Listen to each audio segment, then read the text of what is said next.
Soyez les bienvenus, je me réjouis et vous remercie de votre présence et surtout du soutien que vous apportez aux initiatives de promotion des entreprises féminines au Mali. Mesdames et messieurs, permettez-moi, au nom de la représentante présidente empêchée, de féliciter le magazine Business Africa et mes collègues et mes femmes pour l'organisation de la 2e édition de ce forum. Cette année fait partie des activités en lien avec la Journée internationale des droits de la femme qui a comme thème national le leadership féminin pour plus d'égalité au Mali dans le contexte de la COVID-19.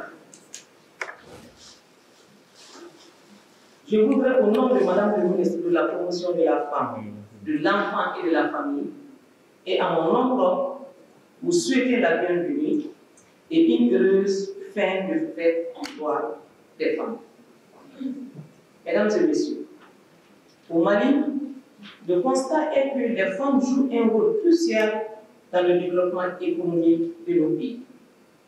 Toutefois, les femmes entrepreneurs continuent de se heurter à des obstacles spécifiques liés au genre, tels que l'accès limité à l'information et aux opportunités de réseautage, le faible niveau d'éducation et de formation entrepreneuriale, la faiblesse des droits de propriété qui les privent d'actifs physiques et d'actifs offerts en garantie.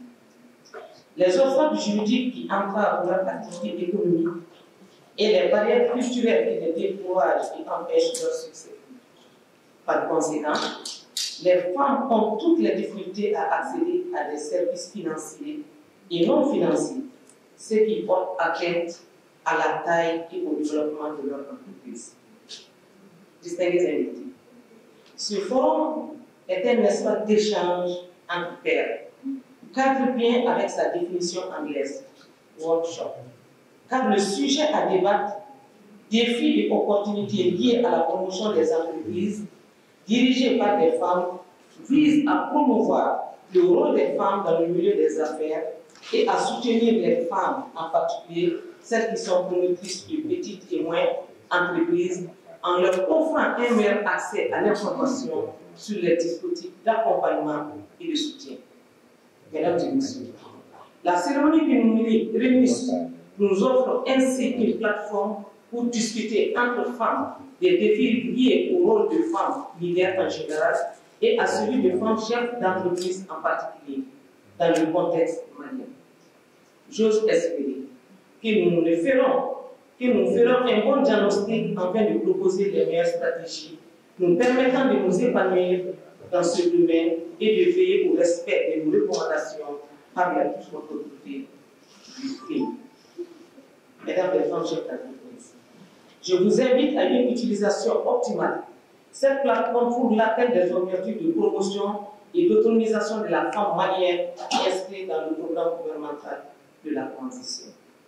Le ministère de la Promotion de la Femme, de l'Enfant et de la Famille reste mobilisé pour votre accompagnement et ne ménagera aucun effort pour vous faciliter votre épanouissement. Distingués invités, je ne saurais terminer sans adresser mes vifs remerciements à Magazine Business Africa pour cette belle initiative, à l'agence Koera Madia Group, à Onifam Mali et à tous ceux qui ont contribué à l'organisation de ce forum de haut niveau des femmes chefs d'entreprise. Je souhaite que chacun d'entre vous en profite au mieux. Et sur ce, au nom de Madame le ministre de la Promotion de la Femme, de l'Enfant et de la Famille, je déclare ouvert les travaux du forum des femmes chefs d'entreprise, édition 2021. Et nous avons en cours d'élaboration la charte des PME-PMI qui est initiée par le ministère de l'Industrie et du Commerce et qui porte sur la facilitation de l'accès des micro, petites et moyennes entreprises au financement et à la commande publique. Donc ce sont les deux préoccupations, l'accès au financement et l'accès à la commande publique. La charte des PME, c'est à quel niveau? Autant de PME, depuis les années 60, il n'y a aucune charte pour des PME, pour définir qui est prévu, qui n'est pas prévu. le statut des PME, c'est quoi? Qui est PME, qui n'est pas PME? Si vous sortez du Mali, toutes les entreprises que vous voyez ici, là, détenues par les milliardaires, sont des PME. Il n'y a pas de grandes entreprises. Nous remercions les femmes. Et puis, moi, je me nomme Mariam Amadou Legem. Je suis la promotrice de l'entreprise Mariam Décor. Nous représentons l'univers Made in Mali. L'univers Made in Mali qui est 21 femmes qui ont eu l'initiative de créer une boutique. Donc, ma question, c'est pour Madame Amina. Pourquoi est-ce que vous avez limité l'âge à 35 ans? Comme vous venez de dire, vous avez débuté en 2019. Et pourtant, nous étions dans l'entrepreneuriat il y a plus de 5 ans. Notre âge, on a plus de 35 ans. On avait même débuté avec Swiss Contact.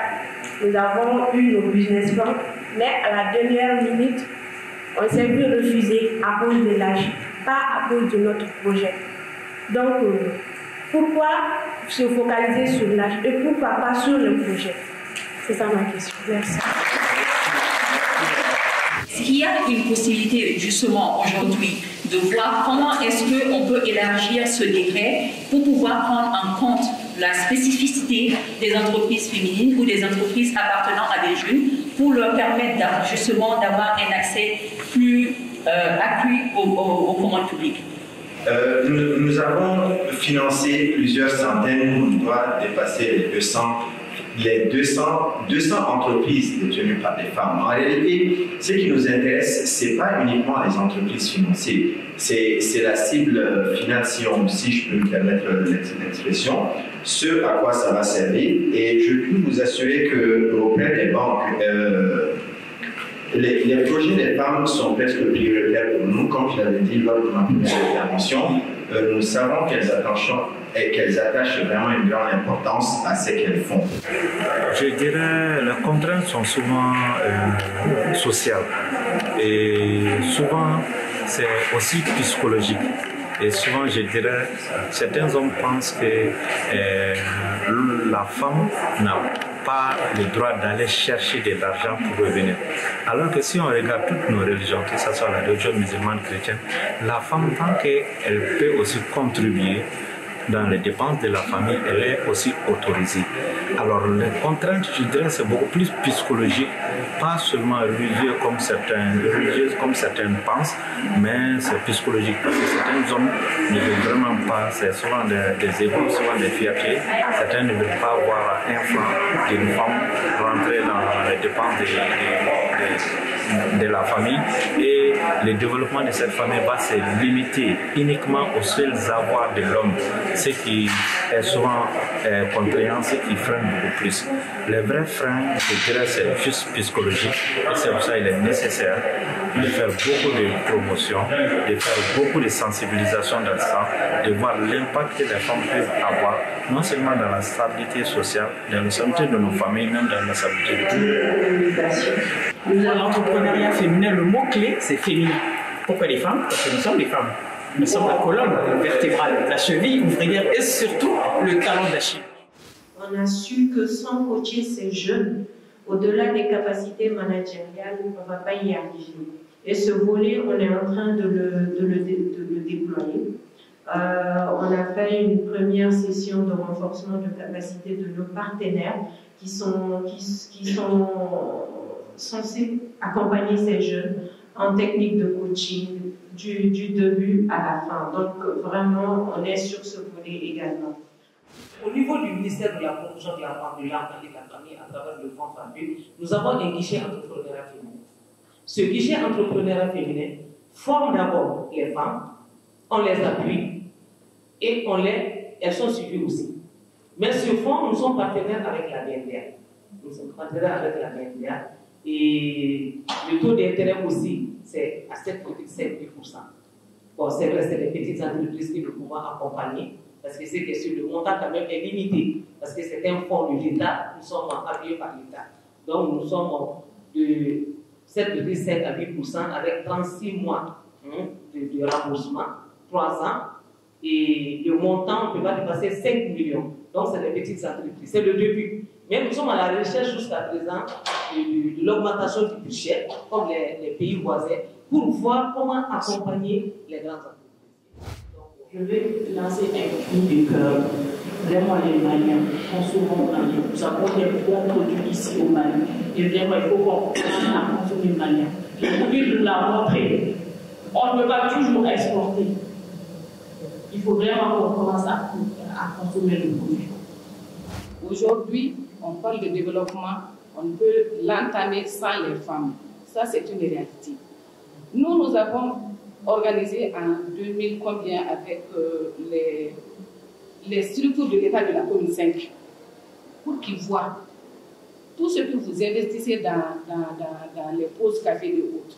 Les femmes ont dit, bon, nous allons organiser une journée de dégustation pour que l'État voit ce que les femmes peuvent faire, peuvent apporter et aussi valoriser nos mets traditionnels. On l'a organisé une fois, il n'y a pas eu de réaction. Ça s'est arrêté à ça. Les femmes ont démarché, on a démarché. Finalement, on s'est retrouvés sur le marché public.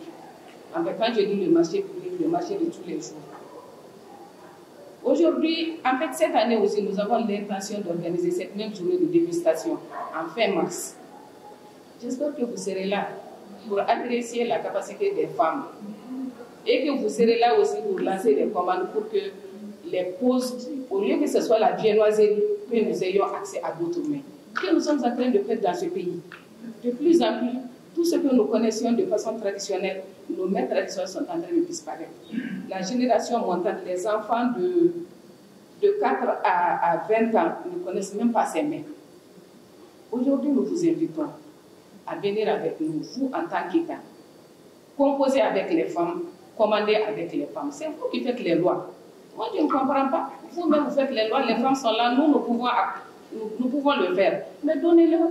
On verra bien si elles sont en mesure de donner ces commandes-là ou bien si elles ne sont pas. Mais si vous-même, vous ne tentez même pas, vous faites les lois, vous imposez vos obligations et vous freinez l'envol des femmes. Et on est là, on parle de la promotion de la femme. Je n'arrive pas à comprendre. Depuis ce matin, on écoute, mais franchement, je sens qu'on ne bouge pas. Je ne pense pas que les femmes se lancent dans l'entrepreneuriat pour répondre au marché public. Très honnêtement, avant de se lancer, on l'a vu tout à l'heure dans le rapport de l'API, on est assez éclairé, hein? On sait de quoi il s'agit que d'aller vers un marché public et ça ne nous intéresse pas forcément d'y aller parce qu'on connaît les obstacles.